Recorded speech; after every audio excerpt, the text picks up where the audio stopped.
Hey guys, so I'm selling a pretty awesome pink gold Peach shirt. If you'd like to purchase one, check the link in the description. But hurry, they're only available until August 1st, and these are pre-orders. They'll be shipped to you after August 1st, so if you want one, pick one up today.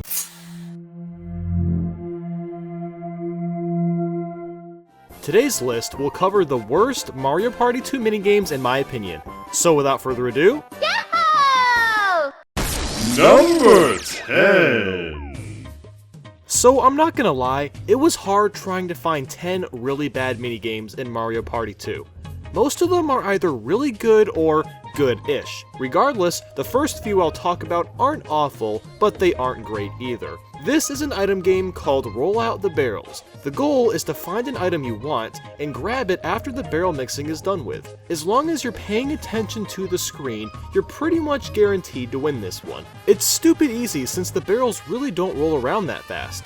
The only bad thing that could happen out of this is that you accidentally pick Bowser Jr., but there's no need to worry about that. It's kind of funny watching Bowser Jr. walk out of the barrel because he looks really sad that he wasn't picked. Oh, I'm sorry, little guy. I would pick you if you weren't such a little prick. Number 9! Our next minigame is pretty much the same thing as the first one. Coffin Congestion is another item minigame where you spot an item you like, watch the game mix it around, and then you pick a coffin. I'm putting this lower on the list because it's slightly harder to see the item, but that depends on what you're picking. Since the items move and not the coffins, it's a bit harder to keep track of them since there's no indication of where to keep your eyes focused. You gotta have ninja eyes. I've noticed that if you're going for the gold mushroom, it can be kind of easy to mix it up with the skeleton key because they look so similar from just glancing at them. Some people might find this minigame more fun than Roll Out the Barrels because it's slightly harder and therefore more interesting that way, but I would rather just grab the item I want and get the game over with as smoothly as possible. Number 8! So basically, there's some items as well as Bowser Jr. spinning around on a train track. You have to pull a switch and when the train stops, you get whatever item is in front of you. This is another minigame that, with a little bit of practice, you could easily win with minimal effort. I personally am not that great at it, but that's because I don't have the motivation to master such a basic minigame. After pulling the switch, the train takes a second to slow down, but it's always at the same speed, so I'm sure you can learn how to time your button press. Like I said, this minigame and the two above aren't that bad because it's all just for items really, but it's beyond this where things start to get a little worse. Number 7! If any of you watched my list on the worst Mario Party 1 minigames, you'll know that my number 1 spot was basically what this game is. Bowser Slots. What's different about the Mario Party 1 version is that you're playing for coins. Here, you're playing for items. Even though Bowser Slots is a pretty lame minigame where you basically don't really do anything, at least you can get a good item out of it instead of just coins. Since this is a slot machine, there's a chance that you won't get anything out of this. Unless you're really good at getting matches and practice how the timing works, you probably won't win anything. This game literally just wastes your time if you don't get an item out of it. Or worse, you get a match of 3 for the Bowser Bombs or something. Again, there's just not much to do in this minigame. It's just really boring to participate in. Number 6! And now we're at Crane Game. This is a 1 vs 3 minigame where one person tries to pick up 3 opponents and put them into a pipe. There's also some timers that can be picked up to add time to the clock. Now, for the person that's grabbing, I find this to be a pretty simple minigame for them. All the grabbers do is aim for their target and mash the A button to hold on to whatever it is that's been grabbed. There's even a spotlight to help with aiming. I found that for the most part, it's easy for the person grabbing to win because of the timers. So if you're one of the victims, you're pretty much screwed. Now admittedly, I'd say I'm a pretty fast button masher, so I can get out of the grasps of the grabber at least 2 or 3 times, but there's always extra time for the grabber. They can add an extra minute to their clock easy. Crane Game is not a very balanced minigame, and it's not nearly as fun as it was in Mario Party 1. That version was more balanced because the grabber could only go for one target and would only steal coins from the person they grabbed. I can see that they tried to improve on Crane Game by getting everyone involved instead of just 2 players, but that only hurt the minigame more. Number 5!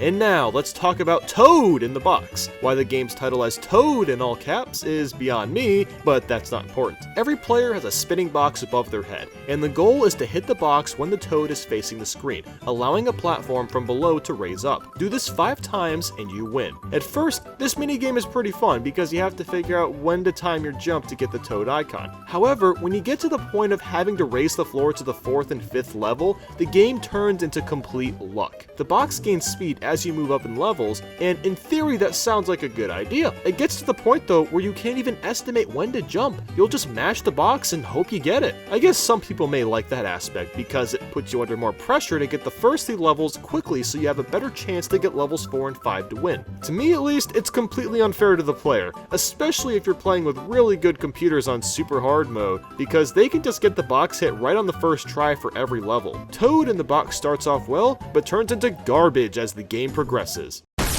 Number 4. Hey, you there.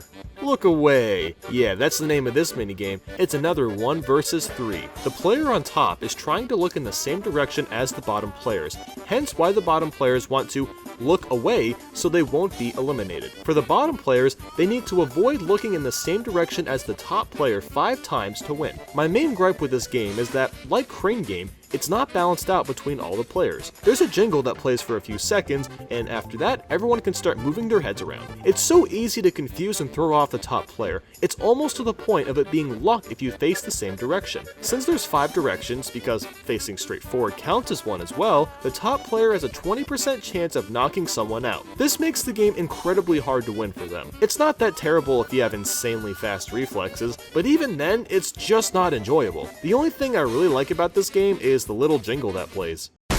Number 3.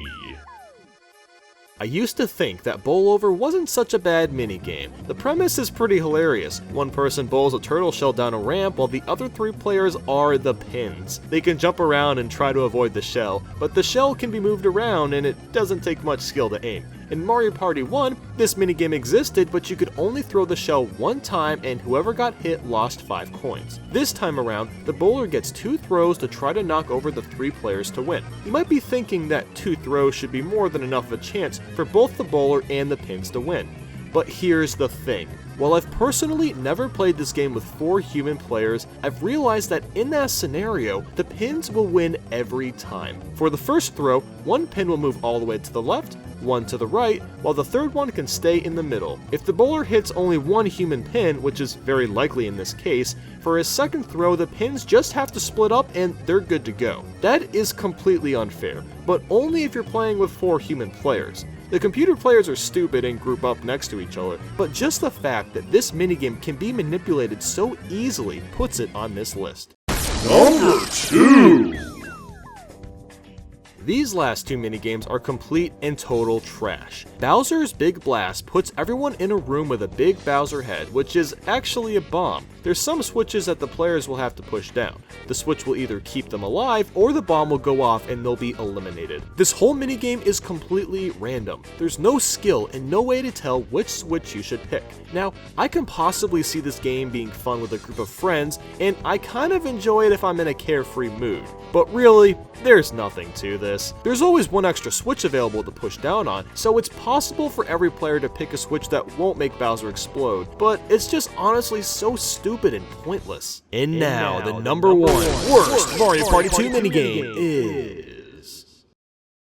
And speak of the devil, here's yet another pointless minigame. Day at the races. Each player takes a turn picking either Bob-omb, Thwomp, Boo, or Womp as a racer, and then they hope that character wins. What makes this worse than Bowser's Big Blast is the fact that the last player doesn't get to pick a racer. They're just stuck with whoever is left. At least with Big Blast, you always have the option of picking your own randomness, but that's not the case here. Now, I won't lie, it's pretty humorous watching Boo trip because it really makes no sense that he would, but again, it's totally random who's gonna win. Like, why does this even exist? Man, I hate this freaking minigame. And on top of that, it's making my eyes strain because of the blue light. Wait. My sponsor today is No Scope Glasses. People might be like, yo, what's with the yellow tint? Are they broken? Are you scammed? No. These glasses reduce eye strain and fatigue as well as improving clarity and keeping your eyes focused. They even fit over glasses. If you want a pair of these glasses today, check the link in the description and there's a discount code for you and it's pretty cool. Anyway, make sure to check out the videos in the end card. Maybe you'll get a kick out of them or something. I don't know. Drop a like if you want and leave a comment telling me what you think the worst Mario Party 2 minigames are and why. Hop on the bandwagon and follow my Facebook, Twitter, Twitch, and Tumblr. Thanks a bunch for watching, guys, and I hope you have a wonderful day. And please, don't die from playing Pokemon Go, because that's just not good. Like, I don't want to hear another horror story about the Bandy fan. I just called you Bandy fans. That's a stupid name. You guys are my buddies. Anyway, don't die from falling off a cliff. I mean, those guys didn't die from falling off a cliff. I don't know what I'm saying anymore. Bye.